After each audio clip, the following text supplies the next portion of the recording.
သာသနာတော်နှစ်2559နှစ်ကောဇာတက္က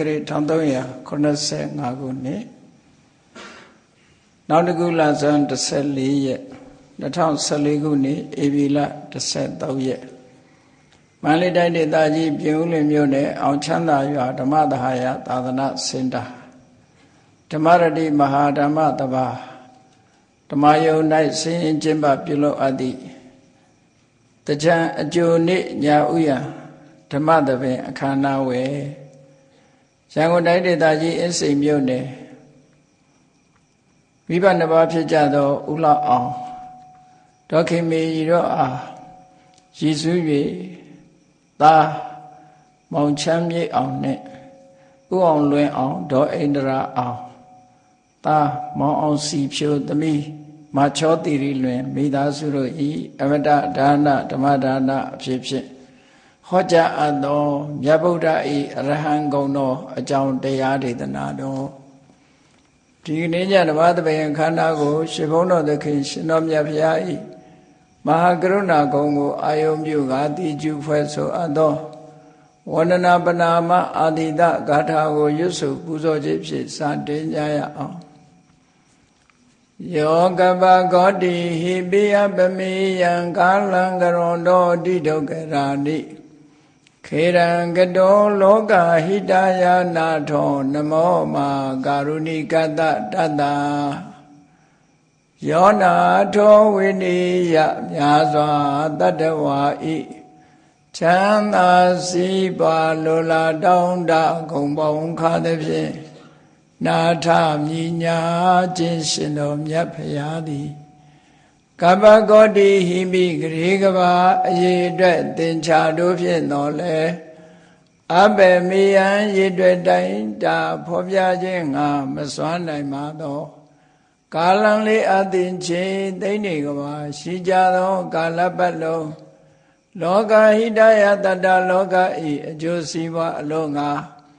အတိဒုက္ခရာနိဥစ္စာအသက်ချေလက်အင်္ဂါမေတ္တာကြီးမှသမိတာနှင့်တထာဇနီဆွန်ញင်းကြီးဟုကျက်တိထဘွယ်ငါးသွဲအစုအလွန်ခဲရင်တော်မူတော်ကိုကရောတော်ဘုရားဖြစ်ရန်ဤတန်ကြိုးကုတ်အာထုတော်မူရသည်ဖြစ်၍ခေရန်လက်ချေမျက်လုံးအသက်ဆုံးလျက်နှလုံးစိတ်ဝံကိုရောဤပင်မခြင်းသို့ကတောဘဝတဏ္ဍကျိန်ဖန်များစွာရောက်တော်မူခဲ့ရရှာလေပြီ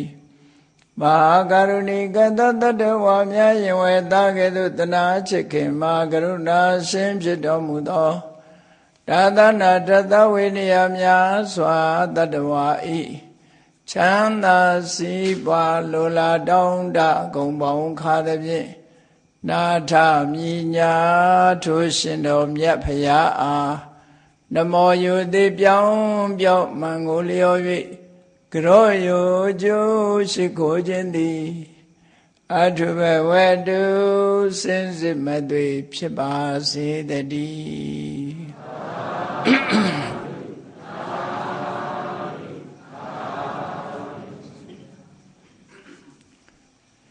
မြတ်ဗုဒ္ဓဤအရဟံဂုဏ်တော်ဘုရားဘာသာဝင်သူတော်စင်တွေငယ်စဉ်တောင်ကြီးကလေးဘဝကနေစပြီးတော့ဣတိပိသောဘဂဝါအရဟံစတဲ့ဣတိပိသောဆိုတာကိုနှုတ်တဲ့မိဘများချပေးထားလို့ရရှိပြီးတော့နေကြငယ်စဉ်ကရထားတဲ့ပါဠိကိုတချို့လည်းအဓိပ္ပာယ်သိကြတယ်တချို့လည်းအဓိပ္ပာယ်မသိဘူးသိသူနဲ့မသိသူနိုင်ရှင်ပြီးတော့ကြည့်မယ်ဆိုရင်မသိတဲ့လူကပိုများလောက်ဆရာရှိတယ်ငယ်တော့ရထားတဲ့စာကိုရွှေရုံပဲရွတ်ပြီးတော့အသုံးချတဲ့အခါမှာအန္တရာယ်ခင်းအတွက်သာအသုံးချနေကြတာဣတိပိသောရွတ်ရင်ဘုန်းကြီးတို့ကိုယ်တိုင်လည်းငယ်တော့ဣတိပိသောရွတ်ရင်တစေတရေပြေးတယ်ဆိုပြီးတော့ကြောက်တဲ့ခါတိုင်းရွတ်မိနေတတ်တယ်ပေါ့နော်တော့ဒီလိုကြောက်လို့အကြောက်ပြေအောင်လုပ်တဲ့မန္တန်သဘောမျိုးလောက်ပဲလူတွေဟာနားလည်ပြီးတော့နေကြတာဒီဣတိပိသောဘဂဝါဆိုတဲ့ ဒီစကလုံးကစလာတဲ့မြတ်စွာဘုရားရဲ့ဂုဏ်တော်တွေ9မျိုးတခါတခါလဲ10မျိုးလို့ခွဲခြားဖွင့်တာရှိတယ်ပေါ့အဓိကကတော့9မျိုးလို့ယူတာပို့ပြီးတော့အဆင်ပြေပါတယ်ဝိသုဒ္ဓိမဲ့မှာတော့9မျိုးတနည်း10မျိုးဆိုပြီးဖွင့်ထားတာရှိတယ်ပေါ့ဒါကတော့သင်လျော်တဲ့နည်းအနေနဲ့ဖွင့်ပြတာပါအဲ့တော့မြတ်စွာဘုရားရဲ့ဂုဏ်တော်တွေဆိုတာထိုသုတ်တံပါဠိတော်တွေထဲမှာလိုက်ကြည့်မယ်ဆိုလို့ရှိရင်ဣတိပိသောပါတဲ့သုတ်တံတွေဟာအတော်ကိုများလိမ့်မယ်လို့သေသေးချာချာ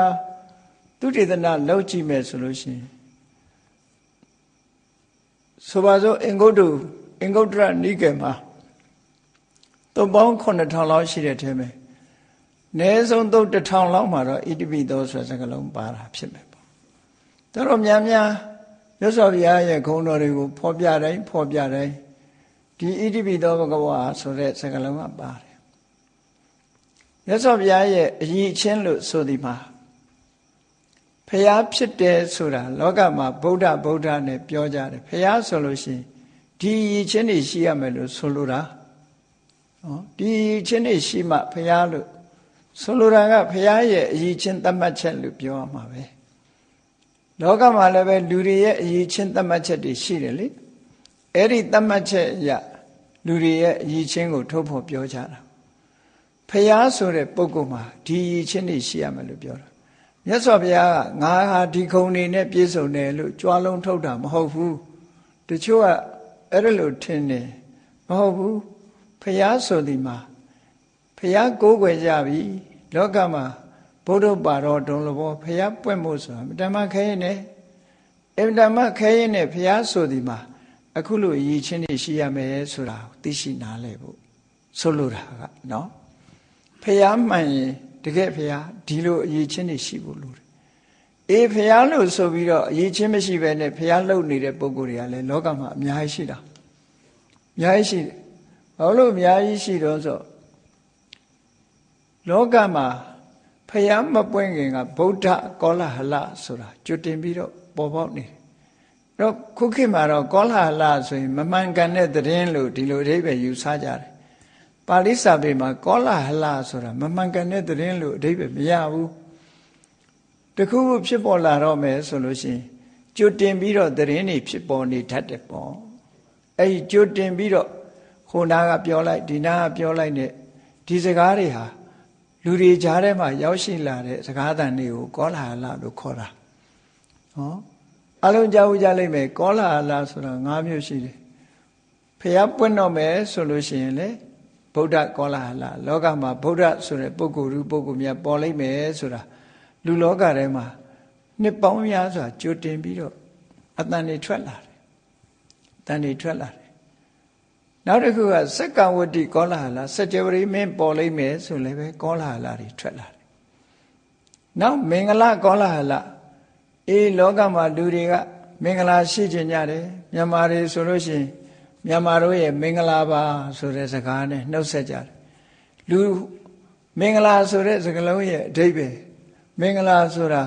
ဘယ်လိုမှမင်္ဂလာရှိနိုင်တယ်လဲဆိုတဲ့အတိအကျမင်္ဂလာရဲ့အဖြစ်ထုတ်ဖို့အတွက်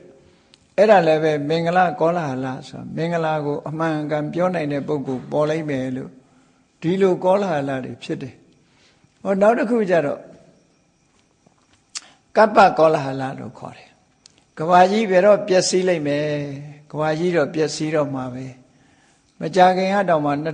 2012ခုနှစ်မှာကဘာကြီးပြည့်မယ်ဆိုပြီးတော့ပေါ်လာလိုက်သေးတယ်လေအဲ့ဒီဟာမျိုးပေါ့ကျွတ်တင်ပြီးတော့ဒီလိုဟာတွေဖြစ်ပေါ်ပြီးတော့လာတတ်တယ်ပေါ့အဲ့ဒီဖြစ်ပေါ်လာတတ်တဲ့ဒီကောလဟလလို့ဆိုတဲ့ဟိုနာကကြားလိုက်ဒီနာကကြားလိုက်ဆိုတဲ့ဒီသတင်းတွေအဲ့တော့ဗုဒ္ဓကောလဟလဘုရားပွင့်လိုက်မယ်ဆိုတဲ့သတင်းဟာကျွတ်တင်ပြီးတော့ထွက်လာကျွတ်တင်ထွက်ရုံနဲ့မကဘူးဒီလူတွေသင်ကြားနေတဲ့ပြမနာတွေသင်ကြားကြတဲ့ဝေဒအကျမ်းဂန်တွေထဲမှာလည်းပဲဘယ်လိုပုဂ္ဂိုလ်မျိုးဆိုတာဗုဒ္ဓဆိုတာဘယ်လိုပုဂ္ဂိုလ်မျိုးကိုခေါ်တယ်ဆိုတာကိုအင်္ဂယုတ်နဲ့ပတ်သက်ပြီးတော့သတ်မှတ်ထားတာတွေရှိတယ်ဝေဒကျမ်းတွေမှာအတိအကျသတ်မှတ်ထားတယ်ဘုရားဆိုတဲ့ပုဂ္ဂိုလ်ဟာဘုရားဖြစ်မဲ့ပုဂ္ဂိုလ်ဟာ ဘယ်လိုရုပ်လက္ခဏာမျိုးရှိတယ်ဆိုတာကိုလည်းဗေဒကျမ်းတွေကအတိအကျဆိုထားတယ်အဲ့ဒါတွေကလည်းကြွတင်ပြီးတော့ပေါ်ပေါက်နေတာဥပမာမဲ့လူတွေရဲ့တဏ္ဍာမှာအမှတ်အသား32မျိုးမဟာပုရိသလက္ခဏာ32မျိုးအဲ့ဒီ32မျိုးလုံးပါတဲ့ပုဂ္ဂိုလ်ဟာဗုဒ္ဓဆိုတာကိုဗေဒကျမ်းတွေကဆိုထားတယ်ဒီ32မျိုးသောအမှတ်သားလက္ခဏာရှိလာပြီဆိုရင်ဒီပုဂ္ဂိုလ်ဟာဒွေယေဝဂတိယောတဲ့သူ့ရဲ့ဏိဂုံးဟာနှစ်ခုပဲရှိတယ်သူ့ရဲ့ဖြစ်ပေါ်လာမဲ့အနာဂတ်ဟာနှစ်ခုတည်းပဲရှိတယ်နှစ်ခုဆိုတာဘာလဲလို့ဆိုရင်လူဘဝမှာနေရင်စัจ java ရေမင်းဖြစ်မယ်အကယ်၍တောထွက်ပြီးလူလောကကိုစွန့်ခွာသွားမယ်ဆိုရင်တော့ဘုရားဖြစ်မယ်ဒီနှစ်လမ်းပဲရှိတယ်ဆိုတဲ့ဟာဗေဒကျမ်းတွေကပြောတာဒါ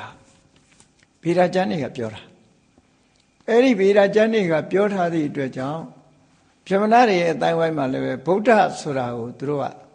ဒီလိုရည်ချင်းနေရှိမှဗုဒ္ဓဆိုတာကိုသူတို့သိထားပြီးသားဖြစ်တယ်ဒါကြောင့်မို့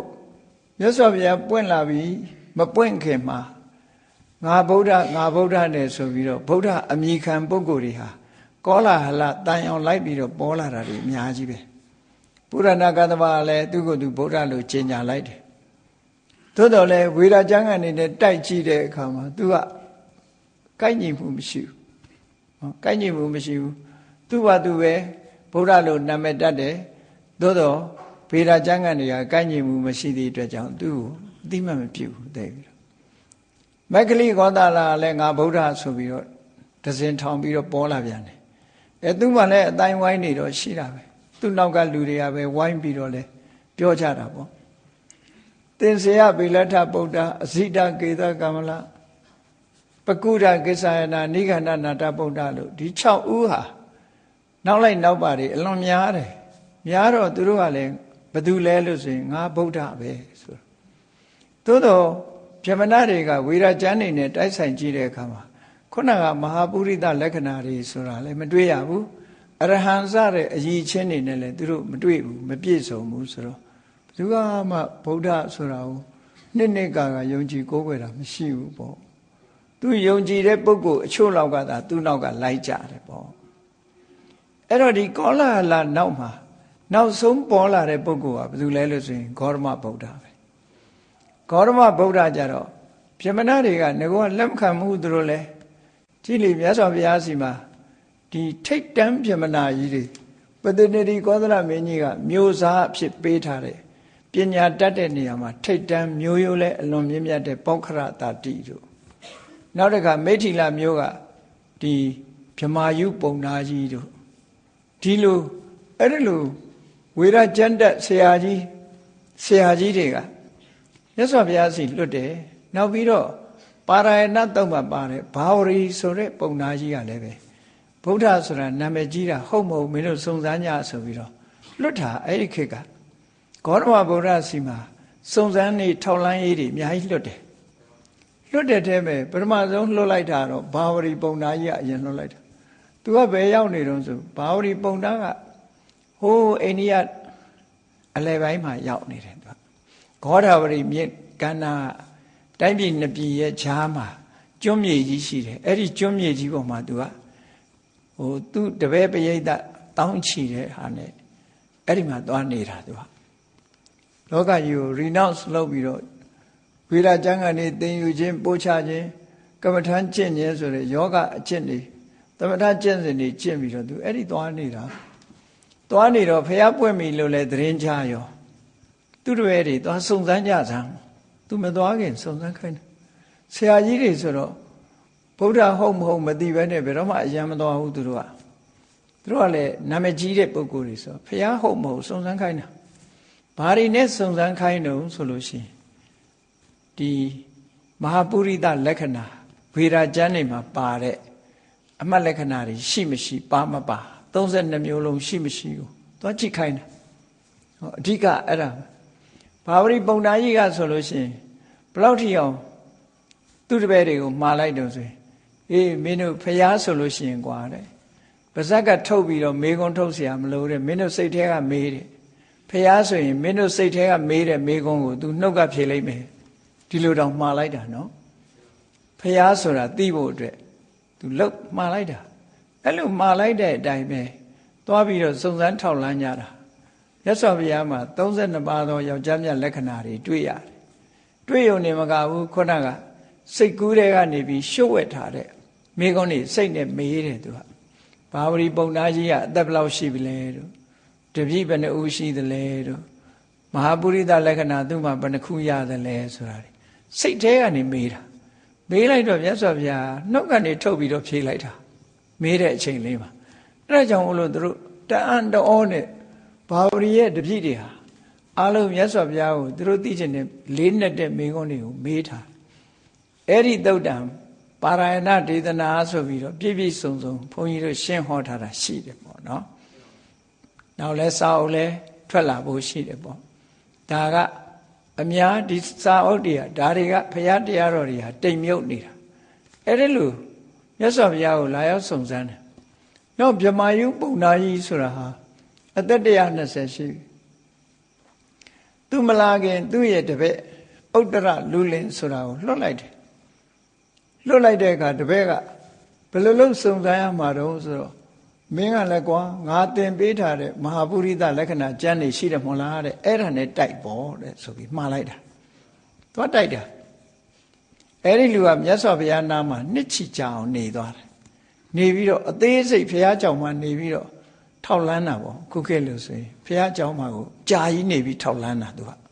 ဘုရားဟုတ်မဟုတ်ကိုသိချင်ဘုရားဟုတ်မဟုတ်ထောက်လန်းအဲ့ဒါလို့ထောက်လန်းပြီးတဲ့အခါမှာသူဆရာကြီးစီရပို့တင်လိုက်တာသူဆရာကြီးကနေပြီးအဲ့ဒီကျမှဂေါတမဗုဒ္ဓကိုလာရောက်ဖူးမြော်တာအသက်120နော်120အဖိုးကြီးဖြစ်နေပြီသို့တော့အမတန်မှဂုံဝါကြီးမားတဲ့အားလုံးကလေးစားရတဲ့ဆရာကြီးဆိုတော့မြတ်စွာဘုရားစီသူလာတွေ့တဲ့နေ့ကမြတ်စွာဘုရားကပရိသတ်အလယ်မှာတရားဟောနေတဲ့အချိန်ဗြဟ္မာယုပုံနာကြီးလည်းဝင်လာရောပရိသတ်ကလှုပ်နေဖြစ်သွားတယ်အဲ့လောက်ထိအောင်ဂုံသတင်းကြီးတယ်ပေါ့အဲ့လောက်ထိအောင်အရှိန်ဝါရှိတယ်သူကအဲ့ဒါလို့လာတဲ့အခါမှာသူကပရိသတ်ကိုပြောတာငြိမ်နေကြပါငြိမ်နေကြပါဟောဒီကဖျားသွားတဲ့အလဲလန်းလေးဆိုတာရှိတယ်ခုခေတ်တရားပွဲတွေမှာလို့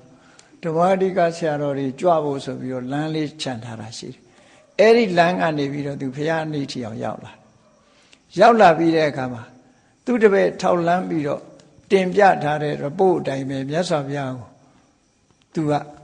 ပြန်ပြီးတော့သူကိုယ်တိုင်ထောက်လန်းကြည့်သေးတယ်မဟာပုရိသလက္ခဏာတွေရှိသလားဆိုထောက်လန်းသေးတယ်သူကထပ်ပြီးတော့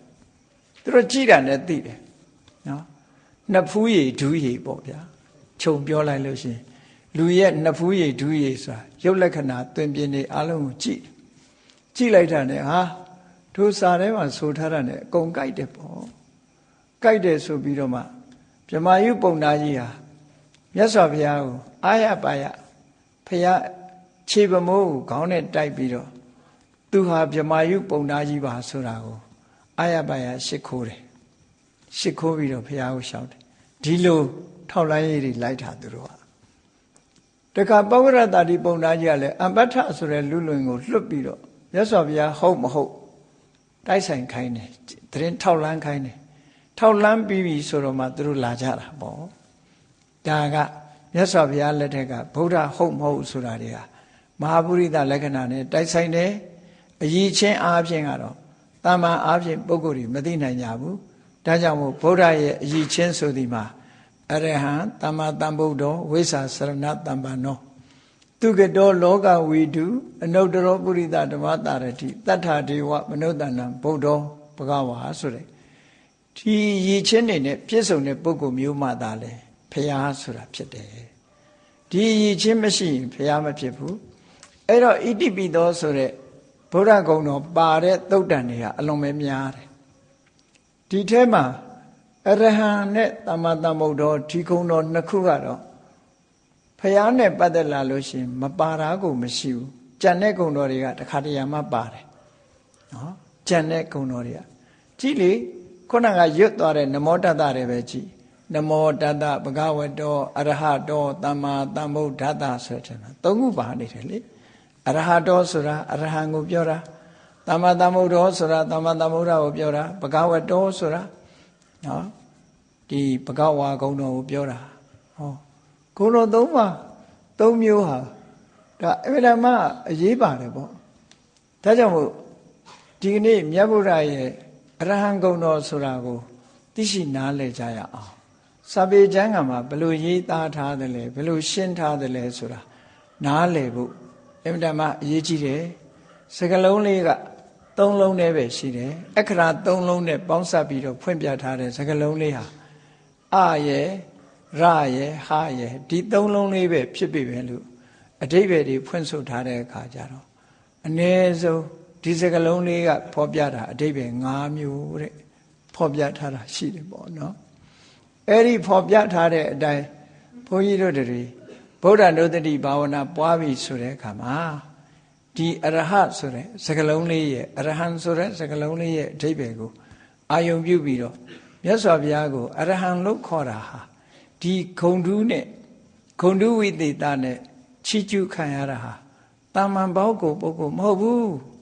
လောကမှာဂုံတူးဝိသေသနဲ့ချီးကျူးတဲ့ဂုံကြီးတစ်ခုတက်လာတယ်ဆိုတာတာမန်နဲ့မဟုတ်ဘူးတကယ်အရေးချင်းရှိလို့တက်လာတာဖြစ်တယ်ပေါ့ဒါကြောင့်မို့မြတ်စွာဘုရားရဲ့ဂုဏ်တွေကိုအာယုံပြုတာကိုဗုဒ္ဓနုတ္တိလို့ခေါ်တယ်ဗုဒ္ဓဆိုတာဘုရားရဲ့ဂုဏ်ကိုအနုတ္တိအကျဉ်းချင်းအထက်ထက်တတိထားပြီးတော့ဖြစ်ပေါ်နေတာတတိယနေတာတနည်းအားဖြင့်အနုဆိုတာတင့်တယ်လျောက်ပတ်တဲ့တတိဆိုတာအမှတ်ရမှုပဲဘုရားနဲ့ပတ်သက်ပြီးအလွန်တင့်လျောက်လျောက်ပတ်တဲ့အမှတ်ရမှုလို့ဒီလိုအဓိပ္ပာယ်ရတဲ့ဗုဒ္ဓနုတ္တိကမ္မထံ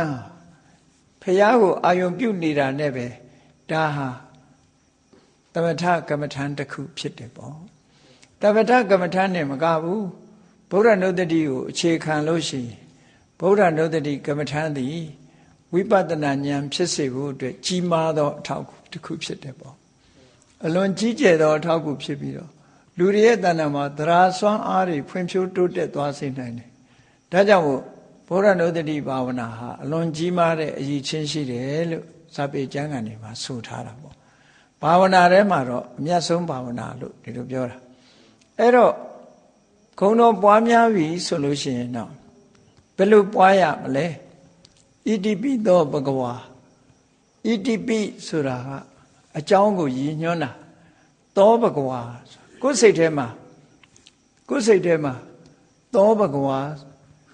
ငါကြည်ညိုတဲ့ငါကိုးကွယ်တဲ့အဲ့ဒီဗုဒ္ဓမြတ်စွာဘုရားဟာလို့အဓိပ္ပာယ်ရတယ်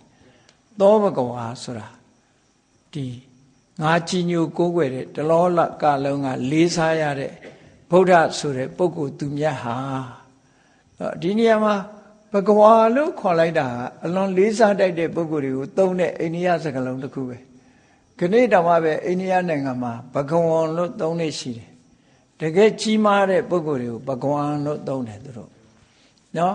အဲ့ဒီဘဂဝံလို့သုံးတဲ့စကားလုံးရဲ့အဓိပ္ပာယ်ကဘာလဲလို့ဆိုရင်ဂုရုကြီးလို့အဓိပ္ပာယ်ရတယ်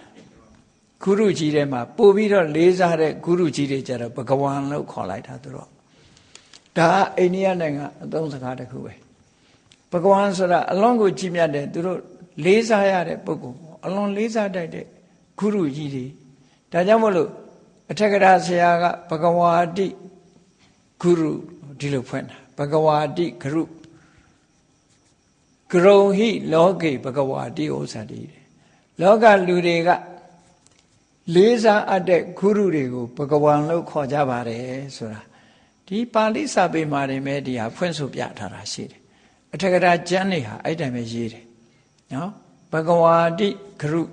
ဘဂဝါတိဂုရုခုခေတ်တောင်းတဲ့ဆိုဘဂဝါဆိုတာဂုရုကိုခေါ်ရတဲ့ဂရုံဟိလောကေဘဂဝါတိဟောစတိဂုရုကိုလူတွေကဘဂဝါလို့ခေါ်ကြတယ်ဟောဒီအဓိပ္ပာယ်နဲ့ဖွင့်ပြဘာလို့လဲဆိုရင်လောကကြီးတစ်ခုလုံးရဲ့အလေးပြုအပ်တဲ့ပုဂ္ဂိုလ်ဖြစ်တယ်မြတ်စွာဘုရားဟာကိုချင်းသီလနဲ့နှိုင်းရှင်မယ်ဆိုလဲသူ့ကိုပါတဲ့ပုဂ္ဂိုလ်မပြောနဲ့မှီတဲ့ပုဂ္ဂိုလ်တော့မရှိဘူးတမာတိနဲ့နှိုင်းရှင်လိုက်ပြန်ရင်လေဖရာတဲ့တာတဲ့ပုဂ္ဂိုလ်မဆိုထားနဲ့တူတဲ့ပုဂ္ဂိုလ်တော့မရှိဘူးပညာအားဖြင့်လေဖရာတဲ့တာတဲ့ပုဂ္ဂိုလ်ဆိုတာမပြောနဲ့တူတဲ့ပုဂ္ဂိုလ်မပြောနဲ့တာတဲ့ပုဂ္ဂိုလ်ဆိုတာမရှိဘူးတူတဲ့ပုဂ္ဂိုလ်တော့မရှိဘူးလို့ဒီလိုဆိုလိုတယ်ပေါ့နော်ဒါကြောင့်မို့တလောကလုံးကဥညွတ်လေးစားရတဲ့ပုဂ္ဂိုလ်သူမြတ် မို့ဘဂဝါလို့ဒီလိုခေါ်တာအဲ့ဒီမှာကြည်ဣတိပိသောဘဂဝါသောဘဂဝါမြန်မာလူတော့အမျိုးမျိုးပြန်ကြတယ်ဘုန်းတော်ကြီးမှာထိုရှင်တော်မြတ်ဖရာသည်ကိုယ်စိတ်ထဲမှာတို့ကိုးကွယ်တဲ့မြတ်စွာဘုရားဟာဣတိပိဆိုတာဒီအကြောင်းတွေကြောင့်အရဟံဆိုတဲ့အရည်ချင်းတွေရှိပါပေတယ်လို့ဒီလိုပြောတယ်နှလုံးသွင်းတဲ့အခါမှာအဲ့ဒါလို့နှလုံးသွင်းရမယ်အကြောင်းနဲ့ဂုဏ်အရည်ချင်းကိုသိရမယ်ဩဒီပုဂ္ဂိုလ်သူများဟာဒီအရည်ချင်းတွေရှိပါလားဒါကြောင့်မို့တကယ်အရဟံပါလားဆိုတဲ့အတွေးနဲ့မြတ်စွာဘုရားဂုဏ်တော်ပေါ်မှာတတိအမှတ်ရပြီးတော့ဆင်ញင်စဉ်းစားနေမှုနော်သမ္မာသင်္ကပ္ပဆိုရင်မှန်ကန်တဲ့အတွေးတွေနဲ့ဒီတရားဓမ္မကျင့်ကြံကြိုးကုန်တာတတိထားနေတာတတိကိုအဓိကထားပြီးတော့ပြောတာတတိရှိလို့ရှိရင်ပညာကလည်းဖြစ်လာတယ်မြတ်စွာဘုရားအပေါ်မှာဆန်းစစ်လေ့လာတဲ့အခါမှာဩဒီအကြောင်းတွေကြောင့်ဒီအချက်တွေကြောင့်ဘုရားဟာတကယ်ဘဂဝါပါလားလို့အရဟံပါလားလို့လက်ခံလာတယ်ကျင့်တတ်လာတယ်အဲ့ဒီကျင့်တတ်လာသည့်ထိအောင်နှလုံးသွင်းရမှာအဲ့ဒါလို့မဟုတ်ဘဲနဲ့အရဟံ6ချက်လုပ်နေမရဘူးနော်ဘုရားကုံတော်မထိရောက်ဘူး6ချက်ဆိုတာပရိကြတာကိုပြောတာနော်ပရိလုံးလေးချပြီးတော့ဒီဂုံတော်ဘလောက်ရွတ်တယ်ဆိုတဲ့အရွတ်ဆိုတာကအားလုံးအမဲသားစားဘူးမှာပဲဝါလို့မှမရတာတိတ်ဝါမှလည်းမဟုတ်ဘူးနော်အဲ့တော့ဒီမရွတ်ရဘူးတော့မဟုတ်ဘူးအရေးကြီးတာကမြတ်စွာဘုရားရဲ့ဂုဏ်တော်ကိုသိဖို့ကြိုးစားရည်ချင်းကိုသိမှစိတ်ထဲမှာနှစ်ကဖြစ်လာရွရင်နှလုံးသွင်းရင်တော့ကိစ္စမရှိဘူးပေါ့အရေးအတွက်ကဏ္ဍပေါ်မှာစိတ်ရောက်နေလို့ရှိရင်ဘုရားပေါ်မှာစိတ်မရောက်ဘူးအဲ့ဒါတော့ကိုယ့်ကိုစဉ်းကျင်စဉ်းစားကြည့်ပေါ့အဲ့တော့စဉ်းစားရမှာသောဘဂဝါဣတိပိအရဟံ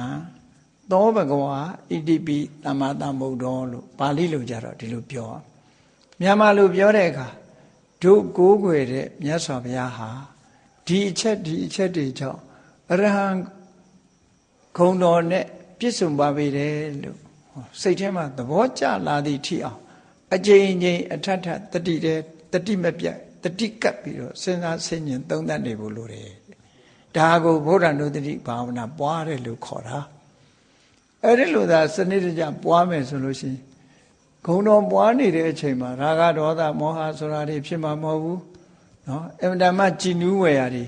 စိတ်ထဲမှာจิตတတ်စရာတွေပဲဖြစ်လာပြီးတော့တမာရိရလာမှာဖြစ်ပါတယ်အေးဒါကြောင့်မို့ဘယ်အလုပ်ပဲဖြစ်ဖြစ်စနစ်တကျလုပ်ရမယ်သိလဲသိရမယ်ဘုရားမြတ်စွာရဲ့အဆုံးအမဘုရားသာသနာမှာဒီဘုရားကိုကိုးကွယ်ကြတဲ့ဒီဘုရားဘာသာဝင်သူတော်စင်တွေဟာယုံပြီးတော့မသိရတဲ့ဟာတခုမှမရှိဘူးယုံသာယုံရမှာမဟုတ်ဘူးတကယ်ကိုသိရှိနားလည်အောင်လုပ်ကြရတာဘုရားဘာသာမှာတရားနဲ့ပညာဆိုလို့ရှိရင်ပညာကိုအဓိကထားတာပေါ့တရားပါတဲ့ပညာပါတဲ့တရားမျိုးသာလဲဒီမှာကတန်ဖိုးရှိတယ်လို့ဆိုတာဒါကြောင့်မို့လို့ဒီပညာဆိုတာလေ့လာစီးပူအားထုတ်ကြဗုဒ္ဓဘာသာတွေဟာပညာဗုဒ္ဓဘာသာဖြစ်ဖို့လိုတယ်ပေါ့တရားဗုဒ္ဓဘာသာကြီးပဲမဖြစ်စေရဘူးပညာဗုဒ္ဓဘာသာဖြစ်တယ်တရားဗုဒ္ဓဘာသာဆိုတာမခိုင်မြဲဘူးအပြောကောင်းလို့ရှိရင်ပျောက်သွားတာသူကတရားတရားဆိုတာပညာပါမှဘယ်သူပြောလှုပ်ရှားလို့မရတော့ခိုင်မာတယ်ကိုယ့်ကိုနှစ်ကသိထားတယ်အဲ့ဒါလိုဖြစ်ရဒါကြောင့်မို့မြတ်ဗုဒ္ဓရဲ့အရဟံဂုဏ်တော်လို့ခေါင်းစဉ်တတ်ထားတဲ့အတိုင်းအရဟံဆိုတဲ့အဓိပ္ပာယ်ကို၅မျိုးခွဲခြားပြီးတော့မှတ်ရတယ်နံပါတ်1ကဝေးကွာခြင်းအရဟရဲ့အဓိပ္ပာယ်နံပါတ်1ကဝေးကွာခြင်းဘာတွေနဲ့ဝေးကွာတာတုံးဆိုလို့ရှိရင်လောဘတွေဒေါသတွေမောဟတွေမာမနတွေစိတ်ထဲမှာနှလုံးထဲမှာပူလောင်စေတတ်တဲ့အကုသိုလ်အညစ်အကြေးတွေကဝေးကွာလုံးဝဝေးကွာတယ်သူ့ဘာသူဝေးကွာတာလားလို့ဆိုမဟုတ်ဘူးသောတာပတ္တိမဲ့နဲ့ဖယ်ရှားလိုက်တယ်သဂရဂါမိမဲ့နဲ့ဖယ်ရှားလိုက်တယ် အနာဂါမိမဲ့နဲ့ဖယ်ရှားလိုက်တယ်အရဟံတက်မဲ့နဲ့ဖယ်ရှားလိုက်တယ်ကိလေသာတွေနဲ့မြတ်စွာဘုရားရဲ့စိတ်ဟာဘယ်တော့မှမဆက်ဘူးအဝေးကြီးဖြစ်သွားပြီခွဲထုတ်လိုက်ပြီလို့ဒီလိုပြောတာနော်ဘုန်းကြီးတို့တွေရဲ့စိတ်ထဲမှာကျတော့ခွဲမရလောက်အောင်လောဘဒေါသမောဟတွေကတွဲဖက်နေတာလေမြတ်စွာဘုရားကျတော့အေးလောဘတွေကလည်းဝေးသွားပြီဒေါသတွေနဲ့လည်းဝေးသွားပြီမောဟတွေနဲ့လည်းဝေးသွားပြီကိလေသာအပူတွေနဲ့လည်းဝေးသွားပြီဒါကြောင့်မို့မြတ်စွာဘုရားရဲ့ရင်ထဲနှလုံးထဲစိတ်နှလုံးဟာဘလောက်အေးချမ်းနေမယ်ဆိုတာစဉ်းစားကြည့်ပူတယ်ဆိုတာကိလေသာတွေကြောင့်ပူတာလေကိလေသာမရှိရင်စိတ်နှလုံးဟာအေးချမ်းတယ်ဒါကြောင့်မို့အရဟရဲ့အဓိပ္ပာယ်ကအာရကဝေးကွာခြင်းဆိုတဲ့အဓိပ္ပာယ်ရတယ်ကိလေသာတွေကနေဝေးကွာနေတယ်တဲ့ဒါကြောင့်မို့မြတ်စွာဘုရားဟာအရဟံဆိုတဲ့အဲ့ဒါလို့ဆင်ញင်စဉ်းစားဖို့လိုတယ်ပေါ့နော်ဆင်ញင်စဉ်းစားဖို့လိုတယ်ဒါမို့စာပေကျမ်းကမှာဘယ်လိုရေးထားတုံးဆိုမဲ့၄ပါးနဲ့ကိလေသာတွေကိုဖယ်ရှားဖျက်ဆီးပစ်ထားတာဖြစ်သောကြောင့်နဲ့မြတ်စွာဘုရားဟာကိလေသာတွေနဲ့အလွန်ကိုဝေးတယ်အလွန်ကိုဝေးတယ်လို့ပြောတဲ့အခါမှာယဟန္တာတွေရောကိလေသာရှိသေးလားလို့ဆိုမရှိဘူးမရှိပေမဲ့လို့ယဟန္တာတွေမှာဘာတွေလက်ကျန်ဖြစ်နေတုံးဆိုလို့ရှိရင်အနတ်အသက်တွေကျန်နေတယ်လောဘတော့ပယ်လိုက်ပြီလောဘရဲ့အနတ်အသက်ကျန်နေတယ်ဒေါသတော့ပယ်လိုက်ပြီအနတ်အသက်ကျန်တယ်မောဟပယ်လိုက်တယ်အနတ်အသက်တွေကျန်တယ်ငကိုပင်ကိုဇယိုက်တွေကမပြောက်ဘူးယဟန္တာဖြစ်သွားပြီပဲလို့မြတ်စွာဘုရားကျတော့လောဘရဲ့အငွေ့အသက်ဒေါသအငွေ့အသက်မောဟရဲ့အငွေ့အသက်ကိလေသာတွေရဲ့အငွေ့အသက်တခုမှမကြောက်ဒါကြောင့်မို့လို့ဘုရားကျတော့ဝါဒနာနဲ့တကွကိလေသာတွေကိုဖယ်တယ်လို့ပြောတယ်ယဟန္တာပုဂ္ဂိုလ်တွေလည်းပဲအရတ္တမဲ့တော့ရတာပဲဒါပေမဲ့ဝါဒနာလေးကိုတော့မပယ်နိုင်ဘူးတဲ့အခုခေတ်ကလူတွေကတော့သူတို့ဝါဒနာအလွန်ကြီးတာကြတော့ဝါဒနာကိုမတားနဲ့ဆိုပြီးမဟုတ်တာတွေလုပ်တာနော်ဝါဒနာတားရင်တော့ဝါဒနာကိုမတားနဲ့ဆိုပြီးတော့အဲ့တော့မြတ်စွာဘုရားကျတော့အဲ့ဒီဝါဒနာဆိုတဲ့ကိလေသာရဲ့အငွေ့အသက်ကိလေသာရဲ့တတ္တိအဲ့ဒီကိလေသာရဲ့တတ္တိဟာလုံးဝမရှိတော့သည့်အတွက်ကြောင့်ကိလေသာတွေကဝေးကွာသူဆိုတဲ့ဂုဏ်ဟာယဟန္တာပုဂ္ဂိုလ်တွေမှာတောင်မထိုက်တန်ဘူးဘုရားမှာထိုက်တယ်နော်ဒါကြောင့်အရဟံဆိုဒီမှာကိလေသာတွေကဝေးကွာနေခြင်းဆိုတဲ့အရည်ချင်းတစ်ခုမှတ်သားကြရမယ်ဘုရားမှာဝါဒနာနဲ့တကွကိလေသာတွေရှင်တဲ့နှလုံးထဲမှာပူလောင်စေတတ်တဲ့စိတ်ကိုညှဉ်းနှွမ်းစေတတ်တဲ့ကိလေသာတွေအလုံးကိုဖယ်ရှားပြီးဖြစ်လို့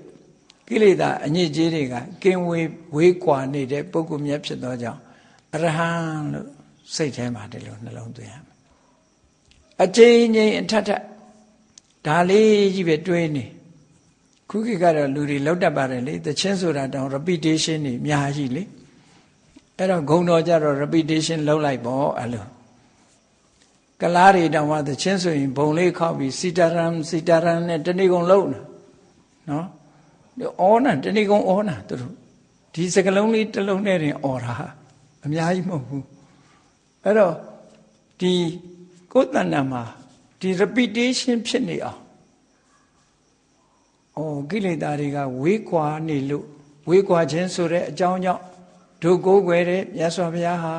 တကယ်အရဟံမလားကျန်တဲ့ပုဂ္ဂိုလ်တွေကကိလေသာတွေနဲ့အလွန်လုံးထွေးနေတာမဝေးဘူးကတ်နေတယ်နော်ဝေးတယ်လို့ထင်ပေမဲ့လို့တော့ကြရောက်လာပြန်ပြီဒေါသမရှိဘူးသဘောကောင်းတယ်လို့ထင်တယ်တော့ကြရောက်လာပြန်ပြီဒေါသကလောဘမရှိဘူးလို့ထင်တယ်တော့ကြရောက်လာပြန်ပြီစိတ်ထဲကပေါ်လာတာလေမြတ်စွာဘုရားကျတော့အဲ့လိုမဟုတ်ဘူးပြန်ပြီးတော့ကိလေသာတွေကပြန်ကတ်နိုင်စွာမရှိတော့အောင်ကွာလှမ်းသွားပြီဖယ်ရှားပြလိုက်ပြီးလုံးဝဘယ်တော့မှပြန်မလာတော့ဘူးဒီလိုဆိုတာပေါ့နော်အဲ့ဒါကတစ်ချက်အဲ့တော့အရဟံကိလေသာတို့မှဝေးကွာတော်မူခြင်းကြောင့်အရဟံနော်အရဟံဒါကအဓိပ္ပာယ်တစ်ခုဖတ်တဲ့အခါမှာလဲသုံးလုံးစလုံးပေါင်းပြီးတော့အရဟံအဓိပ္ပာယ်ကအာရကဝေးကွာတယ်ဒီစကလုံးတစ်လုံးနဲ့ကဒီအဓိပ္ပာယ်တစ်ခုဖော်ပြဟောနောက်တစ်ခုကျတော့သူကအဓိပ္ပာယ်တစ်မျိုးကြံလိုက်ပြန်တယ်တစ်မျိုးဖွင့်ဆိုမယ်သူကအရဟံဆိုတဲ့နေရာမှာအရဟံလို့အတန်လေးကိုဖတ်ပြီးတော့ အရဆိုတာဒီရန်သူတွေကိုဟဆိုတာခြေမုံပြီးသားအနိုင်ယူပြီးသားဖြစ်တယ်ရန်သူဆိုဒီမှာဘယ်သူကိုပြောတာလဲလို့ဆိုကိလေသာတွေကိုပဲပြောတာကိလေသာကမှတကယ်ရန်သူအစ်စ်လေငရဲချတာကကိုယ်ကိုလာပြီးတော့ဒုက္ခပေးတဲ့ပုဂ္ဂိုလ်ရန်သူမဟုတ်ဘူးကိုယ်ရင်ထဲမှာဖြစ်တဲ့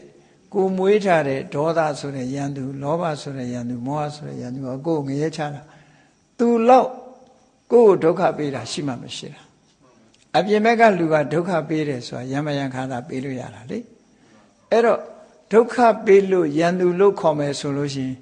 အမြဲတမ်းကိုယ်ဒုက္ခပေးနေတာဘယ်သူလဲလို့မေးရင်ကိလေသာတွေပဲအဲ့တော့ကိလေသာကရန်သူအစ်စ်ပဲ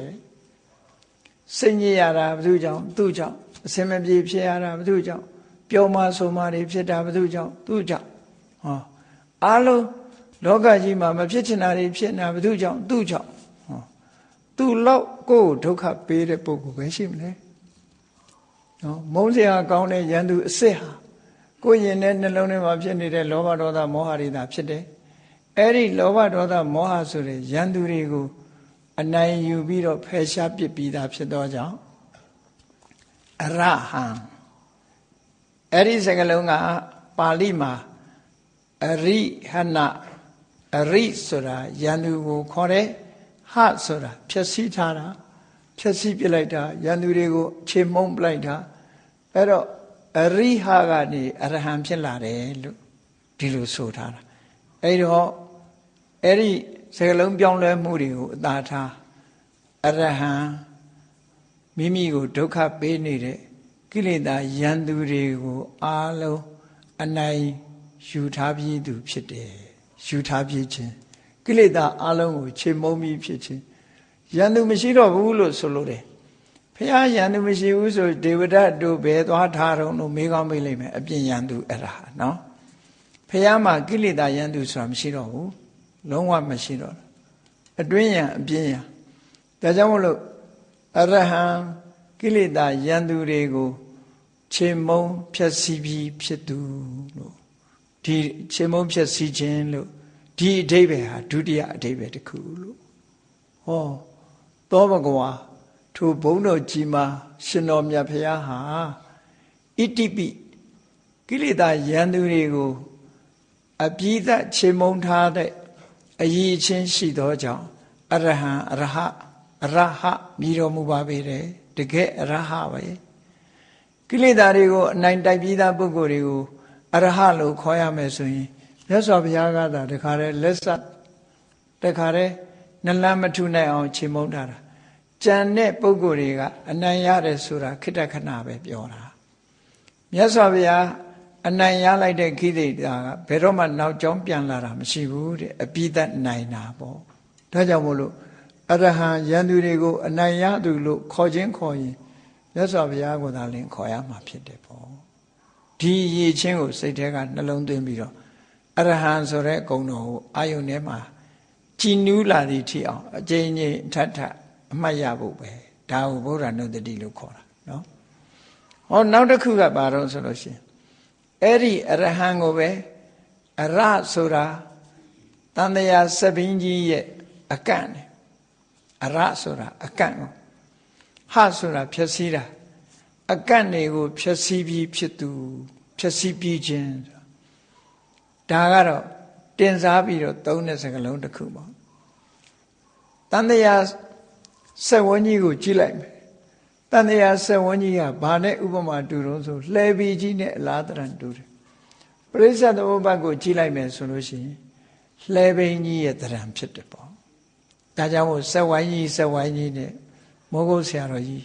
ပြထားတဲ့စက်ဝိုင်းကြီးဟာဒါလှဲပိန်းကြီးလိုပဲအဲ့တော့လှဲပိန်းကြီးနဲ့ဥပမာထားပြီးတော့ကြည့်မယ်ဆိုလို့ရှိရင်တန်တရားထဲမှာဘုန်းကြီးတို့တွေသွားနေတာဟာအဲ့ဒီဘဝယထာကြီးကိုစီးသွားနေတာဟာဘယ်သူကနေလဲပတ်နေတာတုံးဆိုတန်တရားဆက်ကလို့ဆိုတဲ့ဒီလက်ဘိန်းကြီးနဲ့လဲပတ်ပြီးတော့သွားနေတာဘဝကြီးကိုယထာကြီးလို့ဥပမာပေးလိုက်လို့ရှိရင်အဲ့ဒီယထာကြီးဟာတဘဝကနေတဘဝသွားနေတာဟာဒီဘိန်းကြီးနဲ့သွားနေတယ်လို့ဒီလိုဆိုလို့တယ် ဒါဖြင့်ဘယ်လိုဘိန်းနဲ့ဥပမာတူတယ်လဲလို့ဆိုလို့ရှိရင်အဝိဇ္ဇာရဲ့ဘဝတဏှာဆိုတာရဲ့မတိတာရဲ့တွေ့တာရဲ့နော်မတိဘူးဆိုရင်လိုချင်တယ်မတိတာနဲ့လိုချင်တာအဲ့ဒီနှစ်ခုသည်လှဲဘိန်းရဲ့အလဲကောင်ကဝင်ရိုးတက်တဲ့နေရာကိုနော်ဒီဝင်ရိုးတက်တဲ့နေရာကိုခေါ်တယ်လေဒီနာဘိအချက်ဝင်ရိုးတက်တဲ့နေရာကိုနော်အဲ့ဒီနေရာမှာအဝိဇ္ဇာနဲ့တဏှာပေါ်မှာအလုံးကတီးနေတာဖြစ်သောကြောင့်အဲ့ဒါပုံတောင်းလို့ခေါ်တဲ့ဟာပေါ့နော်ဒါတော့အရက်တရားတစ်ခုနဲ့တစ်ခုတော့တူကြမှာတူမှာပေါ့နော်နာဘိဆိုတဲ့ပုံတောင်းကြီးအဲ့ဒီပေါ်မှာအကန့်နေစိုက်ထားပြီးတော့ဘေးကကွတ်ထားတဲ့ဟာကြတော့အကွတ်တကူလို့ခေါ်တယ်ပေါ့အဲ့တော့လဲဘုန်းကြီးရဲ့ပုံသဏ္ဍာန်ကိုဖော်ကြည့်လိုက်မယ်ဆိုရင်အဝိဇ္ဇာနဲ့တဏှာကပုံတောင်းနော်အဲ့ဒီကြားထဲမှာသင်္ခါရတို့ဝိညာဉ်တို့နာယုတ်တို့သလရဏဖတ်တဝေဒနာတဏှာဥပါဒံနော်ဘဝဆိုတာတွေကအကန့်နေထောက်ဆံနေပေါ့အကန့်နေပေါ့လဲဘိန်းမှာဆိုရင်အကန့်နေဘာတော့စပိန်ကြတော့စပုတ်တန်ခေါ်သလားမသိဘူးအဲ့ဒါမျိုးတွေပေါ့နော်အဲ့ဒီနောက်ပြီးတော့ဒီစရာမရဏဆိုတာဘဝတစ်ခုမှာအဆုံးသတ်တာကတော့အိုခြင်းနဲ့သိခြင်းမှာအဆုံးသတ်တာကြောင့်မလို့ဘေးကနေကွတ်ထားတဲ့အကွတ်တကူလို့ခေါ်တယ်ပေါ့လှဲဘိန်းကြီးရဲ့ဘေးကဘောင်ခတ်ထားတဲ့အရာပေါ့နော်အဲ့ဒါကိုနေမိလို့ခေါ်တယ်ပါဠိလိုကြတော့နော်နောက်တစ်ခါအဲ့ဒီလဲဘိန်းကြီးဟာဝင်ရိုးမရှိရင်လဲတာမဟုတ်ဘူးဒါကြောင့်မို့ကာမတဝဘဝတဝဒိဋ္ဌတဝအဝိဇ္ဇာတဝလို့ဆိုတဲ့အာတဝတရားတွေဖြစ်ပေါ်လာမှုဟာဝင်ရိုးနဲ့အလားတရံတူတယ်ပေါ့ဝင်ရိုးနဲ့အလားတရံတူတယ်အဲ့ဒီဘဝယထာကြီးကိုပုံဖော်ပြီးတော့ကြည့်လိုက်တဲ့အခါမှာအဝိဇ္ဇာနဲ့တဏှာကပုံတောင်းဇရာမရဏကအကွတ်သင်္ခါရစသည်ကအလယ်ကတောက်ဆံနေအဲ့ဒီလိုဘိန်းကြီးဟာအခြေအနေကောင်းနေသမျှဘဝယထာမှာဒီဘိန်းကြီးပေါ်မှာလဲပတ်ပြီးတော့ဘဝယထာကြီးဟာမောင်းနှင်ပြီးတော့နေနေတာအဲ့ဒါကြောင့်မို့ဘုန်းကြီးတို့တွေဟာဒီလူဖြစ်လိုက်နတ်ဖြစ်လိုက်တိရစ္ဆာန်ဖြစ်လိုက်နဲ့တန်တရားထဲမှာမဆုံးနိုင်တဲ့ခရီးကြီးကိုဘိန်းကြီးနဲ့လဲပတ်ပြီးတော့သွားနေတာဒါတန်တရာဆက်ကတန်တရားဘိန်းကြီးလို့ဒီလိုခေါ်တာပေါ့ဥပမာနောက်တစ်ခုပြောမယ်ဆိုလို့ရှိရင်တော့ခြားယဟတ်ဆိုတာလို့ပေါ့နော်ခြားယဟတ်ဆိုတာအလုံးသိဘူးတဲ့အတိုင်းပဲသိကြတဲ့အတိုင်းပဲအထက်ရောက်လိုက်အောက်ရောက်လိုက်နဲ့သွားနေတာပဲလေလဲတာဆုံးတဲ့လူမှရှိမှမရှိတာအဲ့ဒါလိုပဲတန်တရားခရီးကြီးဟာမဆုံးဘူးအဲ့ဒီမဆုံးနိုင်တဲ့တန်တရားခရီးကြီးဆိုတဲ့ပရိစ္ဆသမုပ္ပါဒ်ဘီးကြီးကိုနော်ဝိပဿနာဉာဏ်အခြေခံတဲ့မဲ့ဉာဏ်နေနဲ့ဒီဘီးကြီးကိုဖြည့်ဆည်းပြလိုက်တာနောက်ဆုံးမှာအကန့်နေထောက်တွေကိုရိုက်ချိုးပြလိုက်တယ်ပုံနှောင်းကြီးကိုခွဲပြလိုက်တယ်အကွတ်တကူတွေကိုဖြည့်ဆည်းပြလိုက်တယ်ဆိုဒီဘိန်းကြီးကလဲနိုင်မှာအောင်မလားမလဲတော့ဘူးအဲ့ဒါကိုဆိုလို့တဲ့သီလဆိုတဲ့မြေပေါ်မှာရပ်တည်ပြီးတော့တရားဆိုတဲ့လက်နဲ့နော်အရတ္တမဲ့ဆိုတဲ့ဓာလက်နဲ့ကိုကင်ဆွဲပြီးတဲ့အခါမှာအဲ့ဒီဘိန်းကြီးကိုဖြတ်ချလိုက်တာအကန့်နေအကုန်ရိုက်ချိုးလိုက်တယ်အကွတ်တကူတွေဖြတ်ပြက်လိုက်တယ်ဆိုဘိန်းကြီးကပြိုကျသွားတယ်ပြိုသွားတော့လဲနိုင်စွာမရှိတော့ဘူးအေးအဲ့ဒီအဓိပ္ပာယ်ကိုယူပြီးတော့အရဟံတန်တရာဆက်ရဲ့အကန့်တွေကိုဖြည့်ဆည်းပြီးခြင်းဖြည့်ဆည်းပြီးတဲ့အရည်ချင်းရှိတယ်ဆိုလိုတာကမြတ်စွာဘုရားဟာဘဝခရီးရပ်တန့်သွားပြီမသွားတော့ဘူးလို့ဆိုလိုတယ်ပေါ့ဘုန်းကြီးတို့တွေကဘဝခရီးကိုသွားကြအောင်ပါသွားကြတဲ့အခါမှာဘဝခရီးကိုဘာနဲ့စတော့အဝိဇ္ဇာနဲ့တဏှာနဲ့စတယ်ဘာနဲ့အဆုံးသတ်တော့အိုခြင်းသိခြင်းနဲ့အဆုံးသတ်တယ်ဈာထဲမှာဘာတွေဖြစ်တုံဆိုကောင်းမှုလုံးလိုက်မကောင်းမှုလုံးလိုက်ပျော်လိုက်ပါလိုက်ရီလိုက်မောလိုက်ဒါတွေနဲ့သွားနေတာလေအဲ့ဒါတွေကိုအကုန်ဖြိုချဖျက်ဆီးပြလိုက်လို့တန်တရားခရီးရပ်တန့်သွားပြီဆိုရင်ဘိန်းကြီးပြိုကွက်သွားတာနဲ့အလားတရံတူတယ်ပေါ့ဒါကြောင့်မို့အရဟံအရတန်တရားဆက်ရဲ့ဆက်ဝန်းရဲ့အကန့်တကူတန်တရားဆက်ပြီးကြီးကိုဖျက်ဆီးပြီးတဲ့ပုဂ္ဂိုလ်များလို့ဒီလိုဒီအကြောင်းတွေကြောင့်ဒီလိုဖျက်ဆီးပြီးဖြစ်သောကြောင့် မြတ်စွာဘုရားဟာတကယ်အရဟံပုဂ္ဂိုလ်မြတ်ဖြစ်ပါပြီတဲ့။အရေးချင်းနဲ့ဂုံရီနဲ့တွဲမှတ်ပြီးတော့နေရမယ်တရား။ဒါအဓိပ္ပာယ်တစ်ခု။နံပါတ်1ကဝေးကွာခြင်းနံပါတ်2ကကိလေသာတွေကိုအနိုင်ဖြတ်စည်းပြီးခြင်းနံပါတ်3ကတန်ត្រာဆက်ရဲ့အကန့်တွေကိုဖြိုချဖြတ်စည်းပြီးခြင်းဆိုတော့ဒီ3ခုဒါမြတ်စွာဘုရားနဲ့ပတ်သက်တဲ့အရေးချင်းတွေတခုပြနောက်တစ်ခုကျတော့အရဟလို့ပဲပေါင်းဖတ်အရဟလို့ပဲပေါင်းဖတ်တယ်အရဟဆိုတာကျတော့ထိုက်တန်သူလို့အဓိပ္ပာယ်ရထိုက်တန်သူထိုက်တန်တယ်ဆိုတာဘယ်သူကပဲရှ िख ိုးထိုက်တယ်လောကလူတွေကပြောကြတယ်ဟာမင်းဒီအလုပ်လှုပ်ထိုက်တယ်ဘာလို့လှုပ်ထိုက်တယ်ပြောတယ်လှုပ်ရင်အကျိုးရှိတယ်လေဒီခရီးသွားထိုက်တယ်သွားရင်အကျိုးရှိတယ်လေအကျိုးမရှိပဲတော့ဘယ်သူမှတော်တယ်တန်တယ်မပြောဘူးလေလှုပ်ထိုက်တယ်ထိုက်တန်တယ်လို့ပြောတဲ့စကားလုံးတစ်ခုဟာဒီအရဟဆိုလို့အရဟဆိုထိုက်တန်တယ်ဘာကိုထိုက်တန်တာတုံးလို့မေးလို့ရှိရင်ဘယ်သူကပဲလက်အုပ်ချီဖို့ထိုက်တန်တယ်ဘယ်သူကပဲလှူတာတွေဟာထိုက်တန်တယ်ဘာဖြစ်လို့လဲလက်အုပ်လေးတစ်ချိန်ချီလိုက်တာနဲ့နတ်ပြည်ရောက်သွားနိုင်တယ်အကျိုးတုံ့ပြန်မှုတွေဟာအမှန်တမ်းထိရောက်တယ်မြတ်စွာဘုရားကိုလက်အုပ်ကလေးနဲ့ချီလိုက်တာတောင်နတ်ပြည်ရောက်သွားတယ်လက်အုပ်နဲ့တင်မချီနဲ့အောင်လက်လည်းမချီဘူးဘာမှမချီပဲနဲ့မျက်လုံးလေးဖွင့်ကြည့်ပြီးကြည်နူးတဲ့စိတ်ကလေးဖြစ်လိုက်တာနဲ့ပဲနတ်ပြည်ရောက်သွားမထိုက်တန်ဘူးလားကြည့်လိုက်တာလေးနဲ့စိတ်ထဲကကြည်နူးလိုက်တာနဲ့ကောင်းရသူတိဘုံရောက်သွားနိုင်တယ်ဆိုအလွန်ထိုက်တန်တာပေါ့ဒါနကောင်းမှုပြုလိုက်လည်းပဲပြုလိုက်တယ်ဗျနော်အကျိုးဖြစ်ထွန်းတယ်ဆိုပါစို့အယောင်းဝယ်ကိစ္စတွေဆိုရင်အရင်ကနည်းနည်းလေးနဲ့အမျက်ကြီးရတယ်ဆိုဟာလှုပ်ထိုက်တယ်ပြောကြမှာပဲမြေမှာလည်းပဲစိုက်လိုက်လို့ရှိရင်သီးနှံတွေအများကြီးထွက်တယ်ဆိုဟာစိုက်ထိုက်တယ်ဒီလိုပြောကြတာမြတ်စွာဘုရားကထို့တူပဲအကျိုးတုံ့ပြန်မှုအင်အားတွေအလွန်ကောင်းတာဖြစ်သောကြောင့်မြတ်စွာဘုရားဟာဘယ်ပုဂ္ဂိုလ်ကပူဇော်ထိုက်တယ်ထိုက်တန်တဲ့ပုဂ္ဂိုလ်ဖြစ်တယ်ဘယ်ဘက်ကကြည့်မြတ်စွာဘုရားဟာမထိုက်တန်ဘူးလို့ပြောเสียသီလကနေကြနေတာမရှိဘူးသမာဓိနေကြနေတာမရှိဘူးပညာနေကြနေတာမရှိဘူးလွတ်မြောက်နေတဲ့စိတ်နေကြနေတာတွေမရှိဘူးအားလုံးဟာအဆင့်မြင့်ဆုံးအားလုံးဟာဘာဖက်ဖြစ်နေတယ်ဒါကြောင့်မို့လို့မြတ်စွာဘုရားအားလုံးထိုက်တန်နေတဲ့ပုဂ္ဂိုလ်လူမင်းနတ်မင်းဗြဟ္မာမင်းတို့ရဲ့ဝတ်ဆင်းပြီးတော့ဥညွတ်ခြင်းကိုထိုက်တန်တဲ့ပုဂ္ဂိုလ်ဒီလိုဆိုလိုတာပေါ့ကောသလမင်းကြီးကမြတ်စွာဘုရားစီလာတဲ့အခါမှာ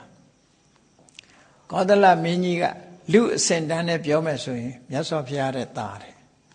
လူအစင်တန်းနဲ့ပြောကြရမယ်ဆိုရင်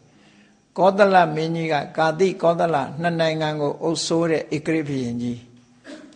မြတ်စွာဘုရားကတက်ကတိုင်းအငယ်စားလေးမှာဘာနဲ့ပြောရမလို့ဆိုမြန်မာဘုရင်နဲ့စော်ဘွားတွေလို့ပဲရှိတယ်ဒီလိုနော်ကောသလမင်းကြီးကအင်ပါယာအကြီးမြတ်စွာဘုရားရဲ့အမျိုးတက်ကတိုင်းဒီသုဒ္ဓရဏမင်းတို့ကတိုင်းငယ်ပြည်ငယ်လေးဒါယာရုနဲ့ပြောပြရင်နော်သို့တော့ကောသလမင်းကြီးဟာမြတ်စွာဘုရားကိုလာတဲ့အခါရှ िख ိုးတဲ့အခါမှာ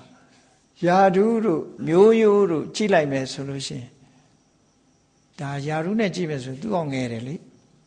ငယ်တယ်လို့ပြောမှလူလောကအနေနဲ့ပြောတာနော်သို့တော့မြတ်စွာဘုရားကိုသူဘလောက်ထိအောင်လေးစားတော့ဆိုရင်မြတ်စွာဘုရားရဲ့ခြေပမိုးကိုနှစ်ဖူးနဲ့တိုက်ပြီးတော့ရှ िख ိုးတာမြတ်စွာဘုရားကိုယ်တိုင်ကတခါတော့ကအမင်းရှိတယ်ကောသလမင်းကြီးကအဲ့ဒီယိုကျိုးတာနဲ့ပတ်သက်ပြီးတော့ယဟန်တွေကိုမိန့်တာကောသလမင်းကြီးငါတို့တာဂိဝင်မင်းမျိုးတွေဆိုတာတဲ့ကောသလမင်းကြီးရဲ့အယံမင်းအစစ်မရှိတယ်ပေါ့အယံမင်းအနုယန္တလို့သုံးတယ်မြတ်စွာဘုရားအနုယန္တဆိုတာနောက်ကလိုက်ရတယ်ဆင့်ခေါ်လိုက်ရင်သွားကြရတယ်နော်ဘယ်မှာတိုက်ပွဲရှိတယ်ဆိုဆင့်ခေါ်သွားရတယ်မဟုတ်လားဗမာပြည်မှာလည်းမြင်ဘူးလားတိုင်းချက်ပြည်ချက်ကလေးတွေဆိုတော့အင်းဝါကမြို့တော်ဖြစ်တဲ့အချိန်မှာလာခဲ့ပြည်ဘက်ကလာခဲ့ဟန္တာဝရီကလာခဲ့စစ်တိုက်ဆရာရှိတယ်ဆိုသွားကြရတယ်လေသွားကြရတယ်အဲ့ဒီလိုအနုယန္တအဆင့်တွေပေါ့ အဲ့ဒီလိုငါတို့ကအနုယန္တအဆင့်မှာရှိတော်လဲကောသလမင်းကြီးဟာဒီမြတ်စွာဘုရားကိုငါတဲ့အဆင့်မြင့်တယ်ငါတဲ့ယာရုကြီးတယ်ငါတဲ့မြင့်မြတ်တယ်ဒီဂုံလောကီဂုံအပြင်မြင့်မြတ်တယ်ဆိုတဲ့အနေနဲ့နှစ်ဖူးနဲ့တိုက်ပြီးတော့ရှ िख ိုးတာမဟုတ်ဘူးတဲ့ငါကိုအာရပါရရှ िख ိုးတယ်ဆိုတာသီလသမာဓိပညာဆိုတဲ့လက်လန်းမမီတဲ့အရည်ချင်းတွေကြောင့်ရှ िख ိုးတာလို့သုတ်တန်တစ်ခုမှအဲ့လိုဟောထားတယ်မြတ်စွာဘုရားကိုယ်တိုင်ဒီလိုဟောတာဇာအားဖြင့်ငါရညံလို့မဟုတ်ဘူးတဲ့နော်ဒီအရည်ချင်းတွေကြောင့်ငါ့ကိုရှ िख ိုးတယ်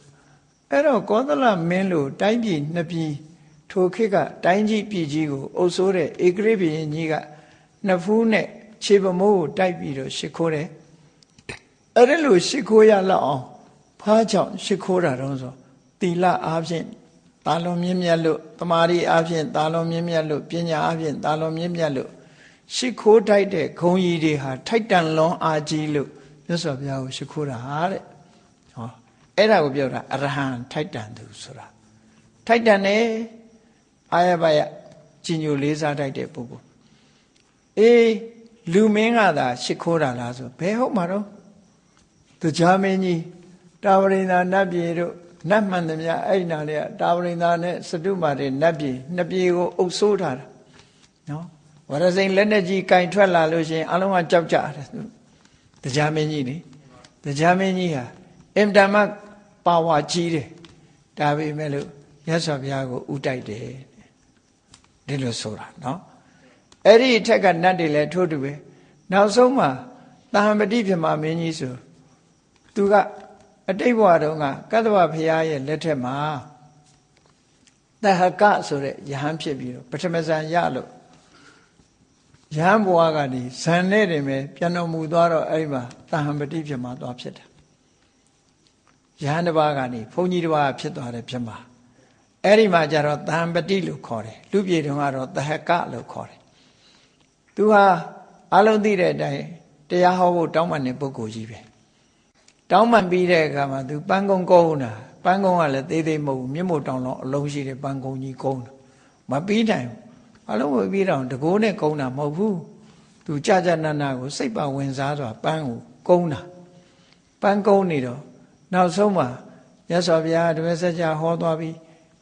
ဘယ်တရားဟောသွားပြီးပဲနောက်ဆုံးမှာပြိဋိဘံစံတော့မယ်ဆိုတော့မှပြိဋိဘံစံသွားပြီဆိုမှသူပန်းကုန်းကြီးကမပြီးသေးဘူးတဲ့ပြေးပြီးတော့လာပြီးတော့ဘုရားကိုပူဇော်ရတယ်အဲ့ပန်းကုန်းကြီးနဲ့နော်ပန်းကုန်းကလည်းပဲ45နှစ်ကြာအောင်ကုန်းတာနော်သူစီမှာတော့45နှစ်မဟုတ်ဘူးပေါ့လူပြည်နဲ့45နှစ်ကုန်းတာတော့မပြီးသေးတဲ့ပန်းကုန်းကြီးနဲ့အဲ့ဒါဘာလို့တော့ဆိုပူဇော်ခြင်းတို့ထိုက်တန်တို့ပူဇော်တာအဲ့တော့ဗြဟ္မာမင်းကြီးတွေကလည်းပဲဘုရားကိုပူဇော်တာပဲနတ်မင်းကြီးတွေကလည်းဘုရားကိုပူဇော်တာပဲလူမင်းတွေကလည်းပဲဘုရားကိုပူဇော်တာအဲ့ဒါလို့ဘုရားကိုပူဇော်တယ်ဆိုတာကိုကြပြာဆန်ဆန်ရေးထားတဲ့အခါကျတော့ဘလို့ရေးတော့ဆိုရင်မြတ်စွာဘုရားရဲ့ခြိသေးတော်ဟာတဲ့တဘာဝအားဖြင့်နီးရဲပြီးတော့အယောင်တောက်ပြောင်နေတာသို့တော်လည်းပဲတဲ့လူမင်းနတ်မင်းဗြဟ္မာမင်းတို့ရဲ့ဒီတရဖူကြီးတွေနဲ့ဒီခြိသေးဟာဒီရှုပ်ရှက်ခတ်နေတယ်လို့ဒီလိုရေးထားတယ်ခြိသေးပေါ်မှာလာရှုပ်ရှက်ဆိုလိုတာကတော့မြတ်စွာဘုရားကိုခြေထောက်ကိုအမြဲတမ်းဥတိုက်နေတဲ့ပုဂ္ဂိုလ်တွေကြောင့်နီးရဲနေတဲ့ခြိသေးရဲ့အလှဟာနော်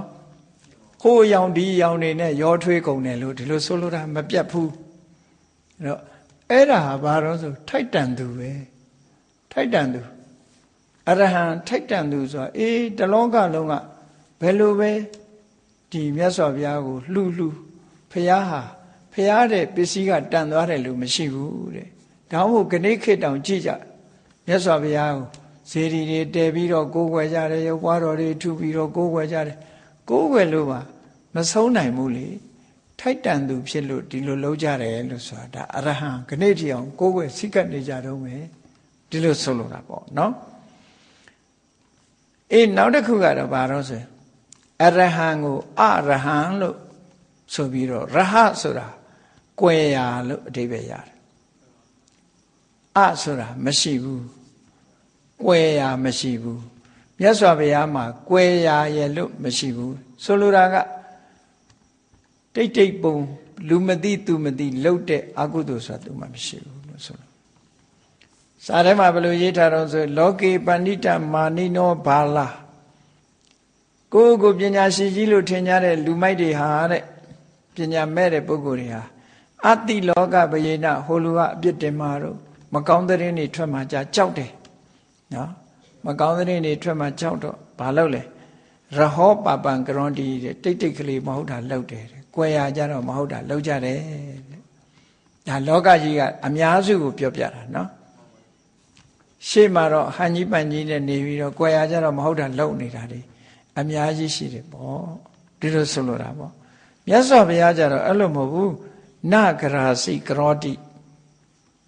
ဘယ်တော့မှစိတ်ကြွယ်ရမှာမဟုတ်တာလုပ်တယ်လို့မရှိဘူးနော်လူရှိတစ်မျိုးကြွယ်ရတစ်မျိုးဒီလိုလုပ်တာမရှိဘူး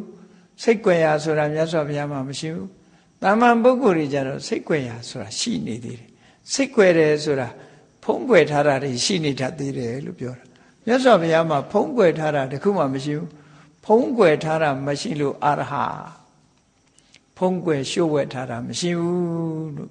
ဒီလောက်ထိအောင်တန်ရှင်းစင်ကြယ်တယ်လို့ဒီလိုဆိုလိုတာပေါ့နော်အတိပ္ပယ်ကပါပကရဏီမကောင်းမှုအောက်တန်းကြတဲ့အလုပ်ကိုလုပ်တဲ့နေရာမှာရဟဘာဝတောပိစိတ်ကြွယ်ရာမရှိသောကြောင့်လည်းပဲအရဟံအရဟံနော်ဒီလိုဆိုလိုတာပေါ့ဒါဖြင့်မြတ်စွာဘုရားရဲ့ဂုဏ်အကြီးချင်းတွေဟာဒီအရဟံဆိုတဲ့စကားလုံးလေးတစ်လုံးထဲမှာပဲပြန်ပေါင်းပြီးတော့ပြောကြမယ်ဆိုရင်ကိလေသာတွေကဝေးကွာနေခြင်းဒါအရေးချင်းတစ်ခုပဲကိလေသာတွေကလုံးဝဝေးကွာနေခြင်းအလှမ်းကွာနေခြင်းကိလေသာရန်သူတွေကိုဖယ်ရှားပြစ်ခြင်းဖယ်ရှားပြစ်ဖြစ်ခြင်းတန်တရားဆက်ရဲ့အကန့်လို့ဆိုတဲ့အကြောင်းတရားတွေကိုကိလေသာတရားတွေကိုဖယ်ရှားပြစ်ပြီးဖြစ်ခြင်းနော်တလောကလုံးရဲ့ဥညွတ်လေးစားဖို့လှူဒန်းဖို့ထိုက်တန်သူဖြစ်ခြင်းနဲ့မကောင်းမှုပင်ဖြစ်စိတ်ကြွယ်ရာဘယ်တော့မှမကောင်းမှုကိုလှုပ်တာမရှိခြင်းဆိုတဲ့အဲ့ဒီအည်ချင်း၅မျိုးကြောင့်မြတ်စွာဘုရားကိုအရဟံဆိုတဲ့ဂုဏ်တော်နဲ့ချီးမွမ်းတတ်တယ်ချီးမွမ်းတတ်တယ်ဆိုတာချီးမွမ်းခြင်းချီးမွမ်းမချီးမွမ်းခြင်းနေလောကမှာမြတ်စွာဘုရားကိုအရဟံလို့ဆိုတဲ့ဒီဂုဏ်တူးကြီးဟာလူပြေကနေစပြီးမြေပြင်ကနေပြီးကောင်းငင်ဝေဟင်ထိအောင်တလောကလုံးမှာပြန့်နှံ့ထင်ရှားနေတယ်လူတိုင်းကအတိမတ်ပြုထားတဲ့ဂုဏ်ကြီးတစ်ခုပါလို့ဒီလိုဆိုတာပေါ့နော်ဒါကြောင့်မို့ဥညွတ်လေးစားတဲ့ပုဂ္ဂိုလ်တိုင်းကနမောတတ္တဗုဒ္ဓဝတ္တောအရဟတောဆိုတာအဲ့ဒါကိုပြောတာဒီရည်ချင်းနဲ့မြတ်စွာဘုရားကိုပူဇော်ကြတာကိုးကွယ်ကြတာလို့ဒီလိုဆိုလို့တယ်ဒါကြောင့်မို့လို့တရားချစ်ခင်သူတော်စင်ပြိဿအပေါင်းတို့ဘုရားမြတ်စွာရဲ့မြတ်ဗုဒ္ဓရဲ့အရဟံဂုဏ်တော်ဆိုဒီမှာဒီရမကချက်ဖွင့်ထားတာလေးတွေရှိသေးတယ်သို့တော့အတက္ကရာကျမ်းနေမှာအခုလို၅မျိုးတီကာကျမ်းနေမှာဒီတဲ့ထပ်ဆင့်ပြီးတော့ဖွင့်ပြထားတာရှိစကလုံးလေးအခရာလေး၃လုံးပေါင်းစပ်ထားတဲ့စကလုံးလေးတစ်လုံးပင်ဖြစ်စေကမူမြတ်စွာဘုရားရဲ့ဂုဏ်တွေဒီထဲမှာအများကြီးပါဝင်နေတဲ့ဂုဏ်တော်အရေးချင်းတစ်ခုဖြစ်ပါတယ်ဖျားဆိုတဲ့ပုဂ္ဂိုလ်ဟာအခုလိုအရဟံဆိုတဲ့အရေးချင်းရှိမှသာလေဖျားအစစ်ဖြစ်နိုင်ပါတယ်ဆိုတာကိုဘုရားမြတ်စွာရဲ့ဘုရားနုတ္တိဂုဏ်ကိုစိတ်အာယုန်ထဲမှာအမြဲတမ်းညွတ်ပြီးတော့ပီတိသောပနတ္တတွေဖြစ်အောင်မြတ်စွာဘုရားဂုဏ်တော်နဲ့မိမိတို့ရဲ့စိတ်ကို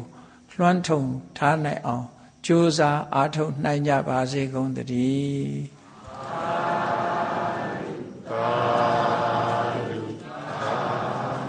မေတ္တာပို့ရအောင်တတ္တဝါများစွာ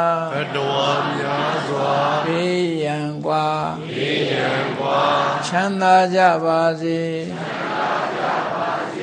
တတ္တဝါများစွာဘေးရန်กว่าချမ်းသာကြပါစေမေတ္တာရေချမ်းသုံးငါဖြံငြိမ်းချမ်းကြပါစေမေတ္တာရေချမ်းသုံးငါဖြံငြိမ်းချမ်းကြပါစေသက်ရှိချမ်းသာစိတ်ချမ်းသာ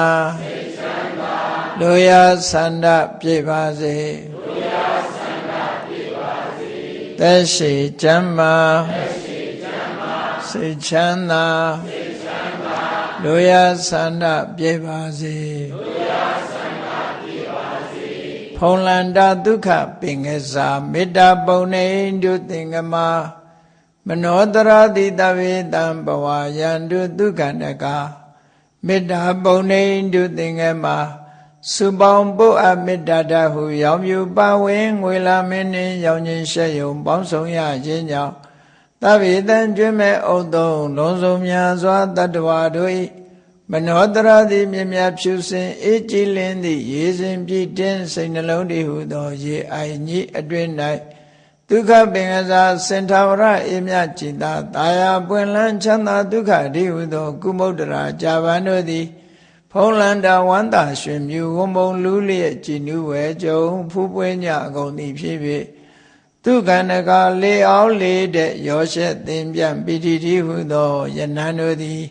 ဘဝယံတုကောင်းစွာမဲ့သွေကြိုင်လိုက်၍နေကြပါစေကုန်တည်း